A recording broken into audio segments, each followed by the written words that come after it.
১৯৮৯ সালে পুলিশ উপপরিদর্শক হিসেবে চাকুরিতে যোগ দেন কামরুল হাসান। এরপর আর পেছনে ফিরে তাকাতে হয়নি তাকে। সময়ের ব্যবধানে বনে যান বিপুল সম্পদের মালিক। চট্টগ্রামের অভিজাত আবাসিক এলাকা খুলশীর ৪ নম্বর সড়কে এই অ্যাপার্টমেন্টে তার নামে রয়েছে একটি ফ্ল্যাট। অনুসন্ধানে ঢাকা, চট্টগ্রাম সহ দেশের বিভিন্ন স্থানে ১৬টি স্থাবর অস্থাবর সম্পদের খোঁজ পেয়েছে দুদক। গরমিল পাওয়া যায় অবৈধ সম্পদ অর্জনে প্রায় ১১ কোটি টাকা। ১১ কোটি টাকা অবৈধ সম্পদ অর্জনে গরমিল পাওয়ার পর বিষয়টি প্রধান কার্যালয়ে লিখিত আকারে প্রতিবেদন আকারে জানানো হয়। তৎপ্রেক্ষিতে দুদক প্রধান কার্যালয় অর্থাৎ কমিশন থেকে পত্রের মাধ্যমে অনুসন্ধানী কর্মকর্তাকে চিঠি দেওয়া হয় যে আপনি তাদের সম্পত্তি যাতে বেহাত করতে না পারে, কোথাও হস্তান্তর করতে না পারে, টাকা পয়সা যাতে উত্তোলন করতে না পারে, এফডিআইগুলো যাতে ভাঙতে না পারে, শিট যাতে হস্তান্তর করতে না পারে, জায়গা সম্পত্তি হস্তান্তর করতে না পারে, এগুলি ক্রোক এবং ফ্রিজের ব্যবস্থা গ্রহণ করার জন্য।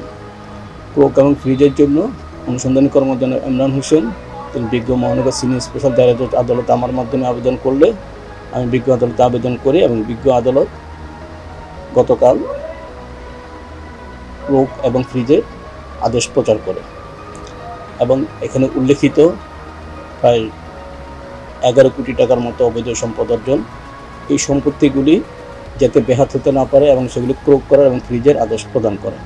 যার ফলে এখন থেকে এই আদেশ প্রাপ্তির পর থেকে কোনো দপ্তর বা রিয়া তাদেরকে হস্তান্তরের ক্ষেত্রে সহযোগিতা করার ক্ষেত্রে বারণ রইল। কোনো bank, sub registry office, CDA, Dhaka RAJUK, Savar পৌর কর্তৃপক্ষ কেউই এই সম্পত্তিগুলি হস্তান্তর করতে পারবে না এবং সহযোগিতা করতে পারবে না। যদি তারা কেউ হস্তান্তরে সহযোগিতা করে তাহলে ওরা আইনের আওতায় আসবে। এক কথায় বললাম আপনাকে, ব্যক্তির দায়, আমি অন্যায় করলে সেই দায় দায়িত্ব আমার, এটা পুলিশ বাহিনীর না। জাস্ট আমি এইটুকু বললাম এই সম্বন্ধে। আমি বলেছি যে সব থানা আমি চিনি, আমি আপনার প্রথম ছিলেন নাই বলেছি কোন থানায় আমি কখন যাব আমি, এবং সেটা এই মেসেজটা দিয়েছে যে কখন কোন থানা ওসিকে আমার গাড়িতে তুলে নিয়ে চলে আসবো, ঠিক ঠিকানা নাই। আমি কারোর উপর লাইবল না, কিন্তু যদি দেখি যে আমার এই থানা ওসি অপকর্ম করছে, দায় আমাকে নিতে হবে, সেই দায় আমি নেব না। আমি দুষ্ট গরু রাখবো না, শূন্য গোয়াল থাকবে আমার। এটা আপনাদের শহর, আমাদের শহর, এই শহরকে আমরা মডেল হিসেবে তৈরি করতে চাই এবং সবাই একত্রবদ্ধভাবে কাজটা করব।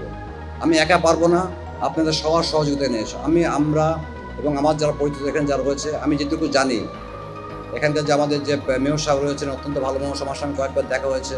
এখানে যারা নেতৃবৃন্দ রয়েছে তারা আমাকে চিনেন, তারা আগেও আমার সাথে দেখা হয়েছে, তারাও সহযোগিতা করবেন।